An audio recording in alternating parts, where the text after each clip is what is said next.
Washington State has a history of large earthquakes. More than 1,000 earthquakes are registered in Washington State each year. In an earthquake, non-structural elements, which is anything that does not actually hold the building up, may become unhooked, dislodged, thrown about, and tipped over. This can cause extensive damage, interruption of operations, injuries, and even death. By taking action now, you can prevent injuries, save lives, and reduce the damage caused by earthquakes and other geologic hazards. Non-structural hazards can often be very easy and inexpensive to remedy. Positioning furniture differently in the room, bolting heavy and tall furniture to the walls, and removing dangerous and heavy items from top shelves are all possible fixes. Use your safety committee, emergency response teams, and maintenance personnel to identify and reduce or eliminate hazards. Focus on those hazards that represent the greatest life safety threat. Okay, so I think that this will probably fall in front of the door when we move it over here. Let's start by moving any heavy furniture or equipment that may move and block exits.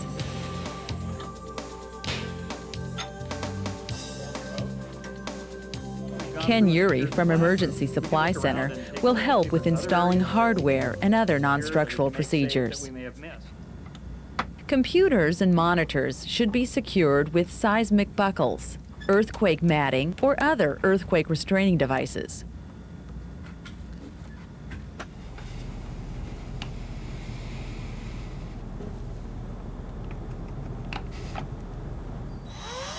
Tall bookcases or other heavy furniture should be secured to the wall using approved fastening techniques.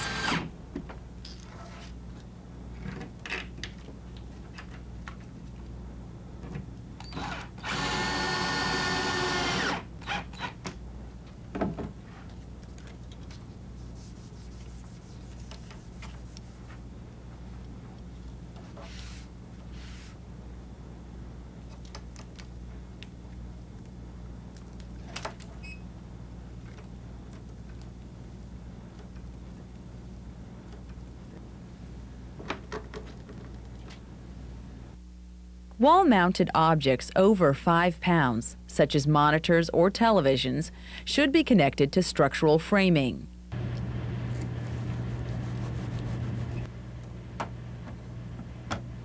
File cabinets should be secured to the wall.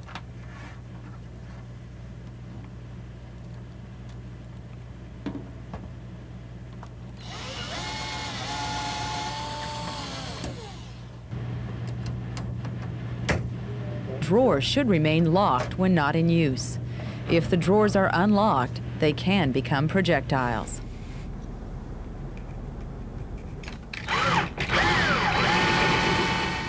Wall decorations and pictures should be securely attached to the walls using recommended methods.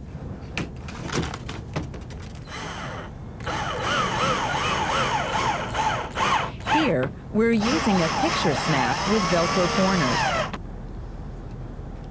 Closed eye hooks or wire could also be used. Potted plants or other heavy items should be properly secured with Velcro or guardrails. Hanging plants or mobiles should be well secured with wire loops or closed eye hooks.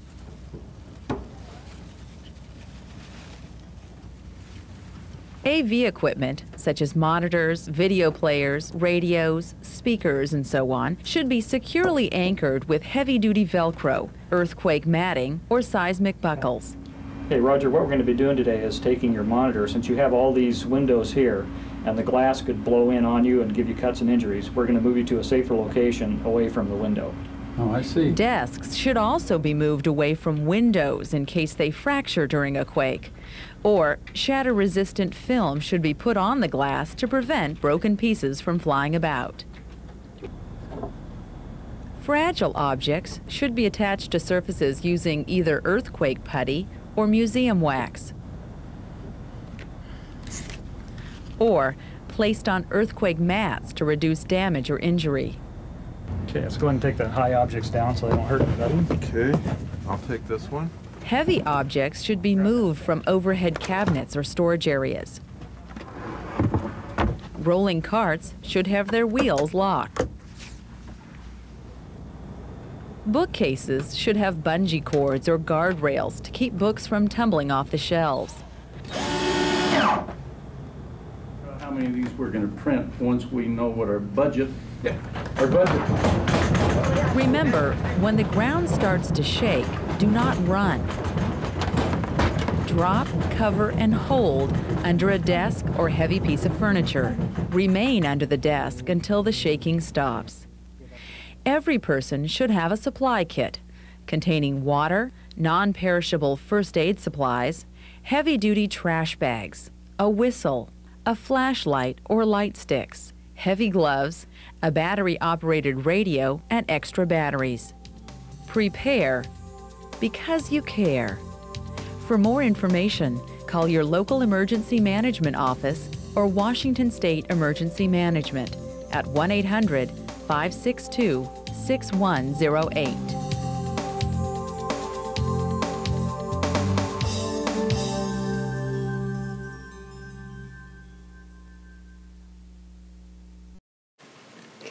Preparing for an earthquake. Many of us live in earthquake country, and if we live in places with earthquakes, we should be ready for them. When is that earthquake coming? Well, if anyone tells you that there's going to be a large earthquake next week at 7 p.m., you should be very, very skeptical. Scientists cannot predict the actual date of an earthquake. The best we can do is predict the probability. And there is a high probability that there will be a 6.7 or greater earthquake in the next 30 years. There's almost certain to be a 6.7, but very likely to be a 7.5. Now that's the kind of earthquake you should be prepared for. How do you prepare? You secure your house, you collect earthquake supplies, you make a plan of what to do during an earthquake, you practice it, and plan what to do after the earthquake. You might have heard of the Triangle of Life. It's a suggestion by Doug Kopp about what to do during an earthquake. Unfortunately, his suggestions are off the mark and downright dangerous. If you want a good source of what to do before and after an earthquake, go to the Red Cross or go to FEMA. I did to create this podcast. First, you want to secure your house. Houses in United States, California especially, are built to a high building code. Perhaps not as stringent as the building codes in Japan, but they're still very good. Most houses will do just fine during an earthquake. They should, however, be secured to their foundation. You can bolt and brace water heaters and gas appliances, and bolt tall, heavy furniture to wall studs. And look, where are your shelves and pictures and mirrors located? Do you have heavy trophies above your bed? Mirrors that can break? Rearrange your house in a way that these things won't fall down where people spend their time. Where's your bed? If it's next to the window, is there some better place to put it? You can install strong latches and bolts on your cabinets, and here's a simple thing. When you put things in the cabinets, put the heaviest ones near the floor. One important thing to do is to find out where your gas meter is and show everyone in your family how to shut it off. Also, have a wrench handy so that it can be done quickly. We can expect that we will be without help for at least 3 days. The firemen, the policemen, they're going to be busy. So you've got to be able to take care of yourself and don't expect that you'll have any electricity.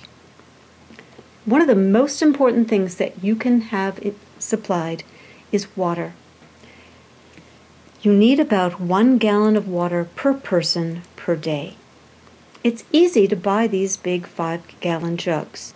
Non-perishable food, flashlights and extra batteries. And where do you keep them? Well, next to the bed, of course.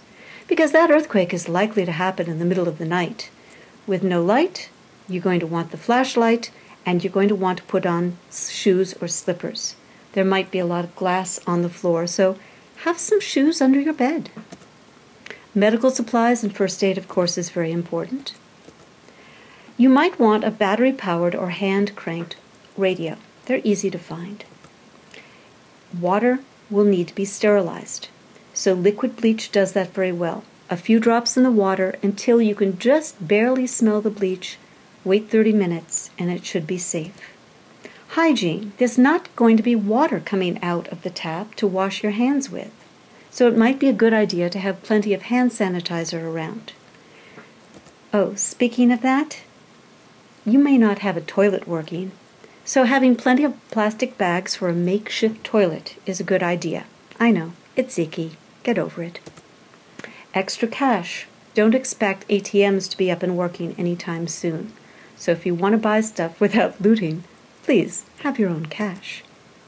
It's a great idea to put these supplies in your car. Also in your car, you might want an emergency blanket for warmth. This is something your entire family should discuss. Where will you meet after the earthquake? Please understand that school must take attendance before releasing any students. So students should never consider just going home even if they're within walking distance. They must have their attendance taken, and parents will have to wait. Our phones may or may not be working. Landline receivers will be off their sets, so it's going to be hard to get calls out. So it's a great idea to decide upon an out-of-state contact. We don't know if cell phones will be working or not, so consider the possibility that your cell phone may not work. However, if you have cousins in New York, you might want to decide that the entire family calls them and they can relay information back and forth. It will be much easier to get a hold of somebody out of state than somebody in the earthquake-prone area. Your cell phone might not work, but at least you can look up the number on your cell phone. When the earthquake happens, the drill is simple. Duck, cover, and hold. Duck and cover underneath a table or a desk, and hold because that desk is going to start shaking with you under it. If you don't have a table, find an inside wall. They're much less likely to collapse than an outside wall. Cover your head. I assume that's the most important part of your body.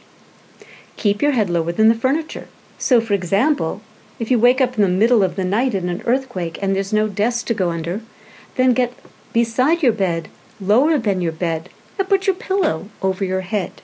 Please don't panic and run outside. Statistically speaking, you're much more likely to get hit by something as you exit a building. What if you're in your car during the earthquake? Great, good place to be. Just pull over. Of course, you want to avoid overpasses and underpasses for obvious reasons. If you're outside, that's a wonderful place to be. Nothing's going to fall on you. But do be careful of downed power lines. You cannot touch a downed power line or anything that it touches. And if somebody else makes the mistake of touching it, you cannot help them. After the earthquake, go outside. After a big earthquake, there will be aftershocks, and they may loosen some part of the building that had not fallen during the first earthquake. You might want to check utilities if you're home. If you smell gas, turn off the gas valve, open windows, and stay outside until the gas company has told you if it's safe or not. So, are you prepared? Well, if you haven't prepared yet, there's still time. I'd like to show you something that certainly has encouraged me to be prepared. This is an animation made by the Southern California Earthquake Center. This 7.8 earthquake might begin on the southernmost section of the San Andreas Fault down by the Salton Sea. I've put the cursor over by Los Angeles, so at this point the waves have not hit Los Angeles. If we're lucky, by the time this happens, we might have an early warning system, giving us as much as a minute warning. That would be really, really useful. An earthquake doesn't happen along a fault all at once. It rips up a fault. The longer the fault, the bigger the earthquake. Also, the amount of shaking that goes on is not just a result of how close you are to the fault, but also to the kind of soil that you're on. Notice that the valleys and the basins shake more than the mountains. At this point, San Bernardino is experiencing great shaking as it goes beyond San Bernardino toward Palmdale and Lancaster. Finally, the shaking is starting to hit the Los Angeles area. Notice it's about 1:20 into the earthquake. For the next half minute, we are going to be experiencing a great amount of shaking.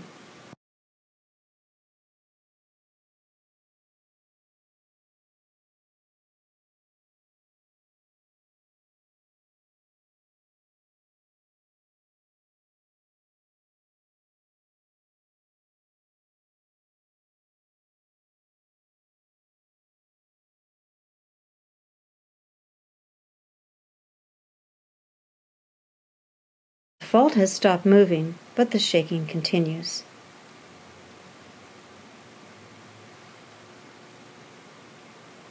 Now that's an earthquake that I don't want to see, but I'm afraid it's one of the more likely scenarios. Even if we manage to avoid that earthquake, we're likely to encounter some earthquake in the near future. And if we're prepared for an earthquake, hey, we're prepared for floods, tornadoes, terrorist attack, alien invasions, hurricanes, who knows. So it's always a good idea to be prepared. Hanna-Barbera presents Yogi, spokesbear for earthquake preparedness. Wiggle, wiggle, wiggle, shake, shake, jiggle, jiggle, jiggle, quake, quake. Hey, if there's a quake, be prepared for safety's sake.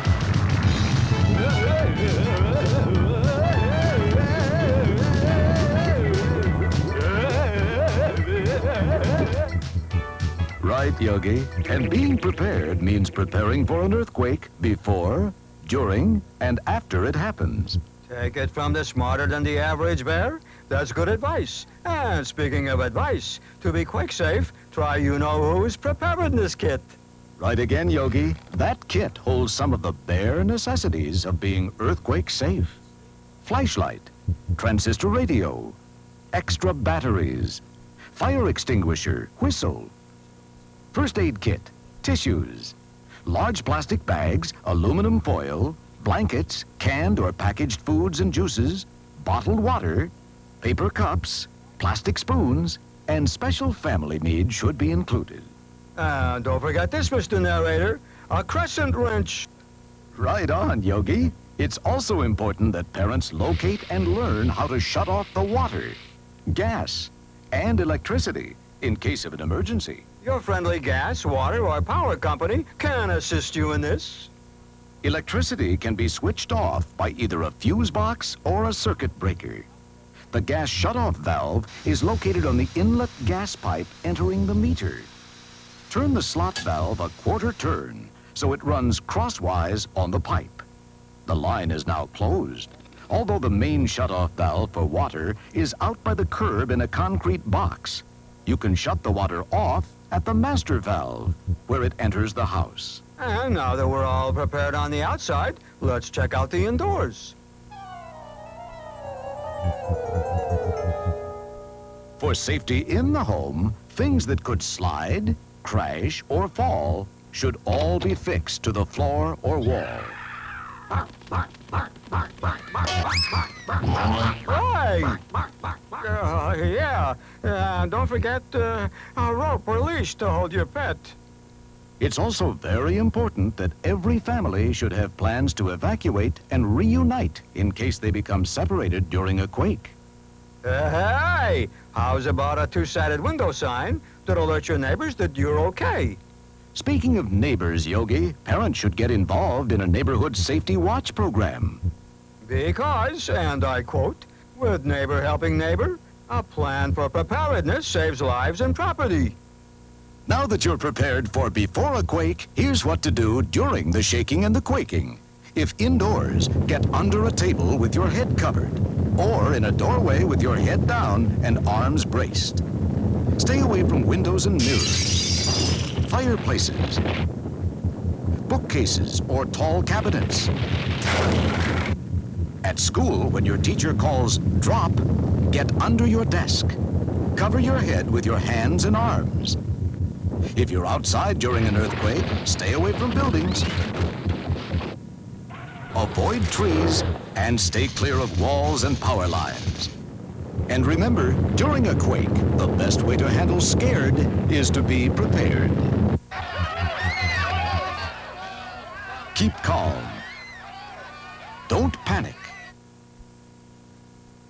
After an earthquake, be prepared for some aftershocks.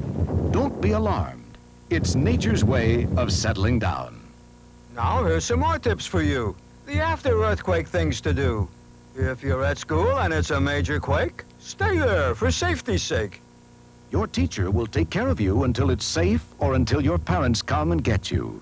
At home, listen to the radio for news reports. Use phones only for emergencies.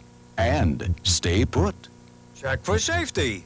For fire hazards like downed utility lines or damaged appliances. Check for gas leaks by smell. Not with a match. Use only bottled drinking water until tap water is safe to use. Speaking of safety, be sure to wear shoes, as Yogi's doing, to protect your bare feet. Finally, to make sure nothing else is missing, make a handy home checklist. When you do, you know who will be smarter than your average Be Prepared bear? Hey, you!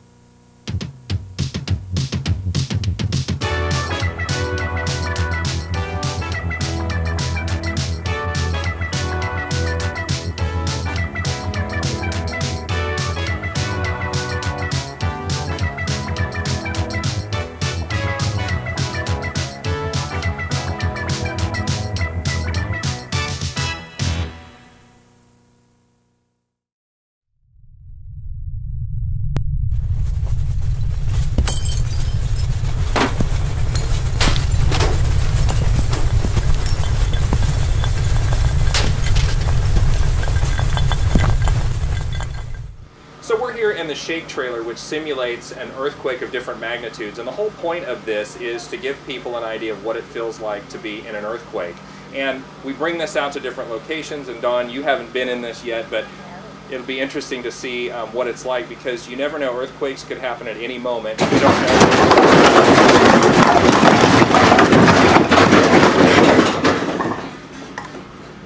So we did exactly what we're supposed to do. That's drop, cover, and hold on. And what did you think of that? It's pretty wild. You don't, yeah, I mean, there's a lot of movement, and I could definitely feel the thing falling on top. So, yeah. Right, and so what we found is that a lot of times in earthquakes, you think that a building is going to collapse on you, and that's your biggest chance of getting injured.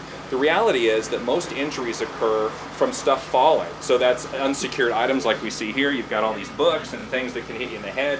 You could have a big flat panel television come down. You could have, you know, maybe a coffee pot or something off of the top of your refrigerator. So there's a lot of things that could cause an injury. So we tell people and we teach them, when the shaking starts, you drop, cover, and hold on. And if you can, get underneath something. And like this case, we can't get under the couch. So it's just drop, cover your head, and hold on until the shaking stops. There's always a chance for aftershocks. You should be aware of that.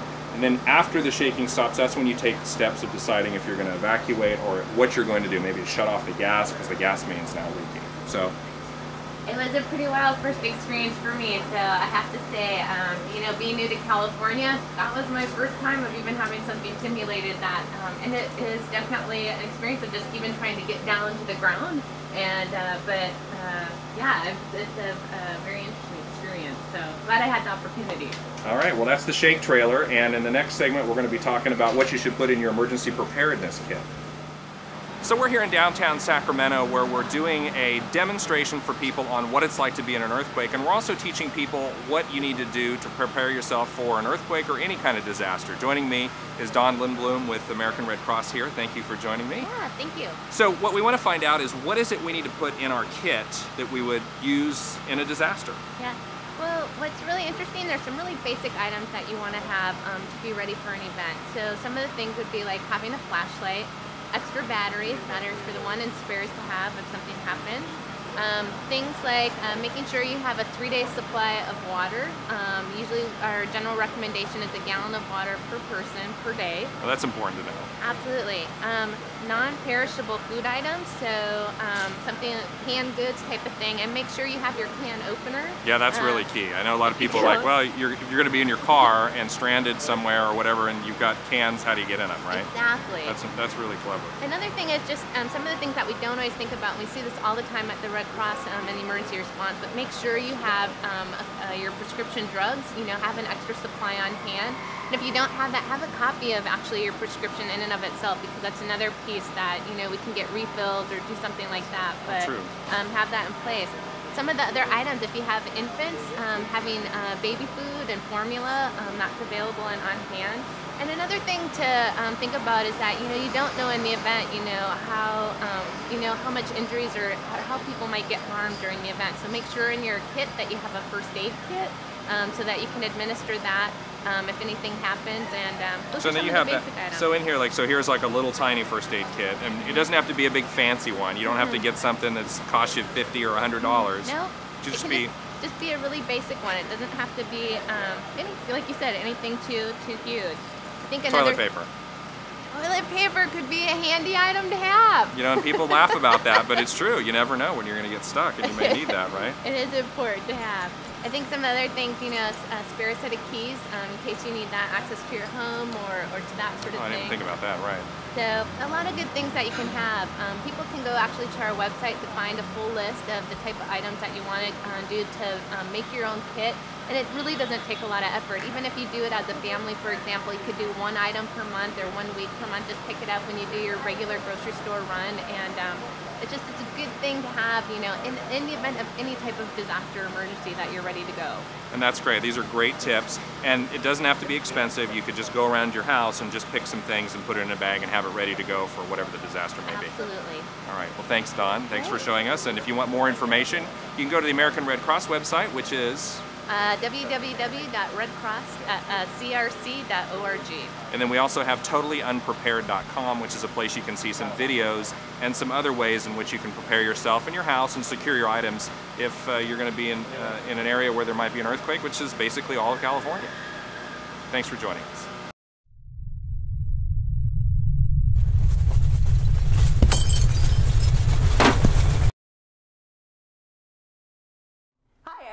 With the California Governor's Office of Emergency Services, and today I'm excited to be here with Hillary Anderson. Hi. Hi. My name is Hillary. I'm the Manager of Preparedness and Resiliency at the American Red Cross Los Angeles region, and I'm really excited about teaching you guys what to do during the next earthquake. So are we ready for this? Absolutely. Let's do it. All right. Woo! Today we're going to talk about the 3 secret tips on being better prepared, why it's important to be prepared, and some of the essentials that you need for your kit. So today we're going to talk a little bit about that. Thank you for being here, Hillary. It's nice to meet you. Thank you for having me. So I'd like to start by telling you a little bit about the Red Cross.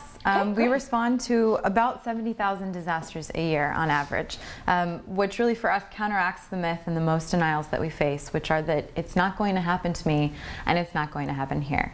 With 70,000 disasters a year, it's definitely happening here. And there are 3 secrets to getting prepared for the Red Cross. That's get a kit, make a plan, and be informed. And being informed really means knowing what your risks are. What we learned from the Northridge earthquake, which we're coming up on 20 years here, is that 55% of injuries were the direct result of flying objects and debris. Only 1% of injuries were actually from building collapse. So what we want people to do is prepare for the most likely things to happen to them. So tell us a little bit about what you have today. All right. So we've got 2 different types of kits. One is our personal kit. That's our grab and go kit. It's a sturdy container. It's enough supplies for 3 days for 1 person. You'll see car specific pieces here. I've got jumper cables, road maps, water, sturdy pair of shoes, and I also have things for my dog. I'm a pet owner. I want to make sure that she's okay in the next emergency too.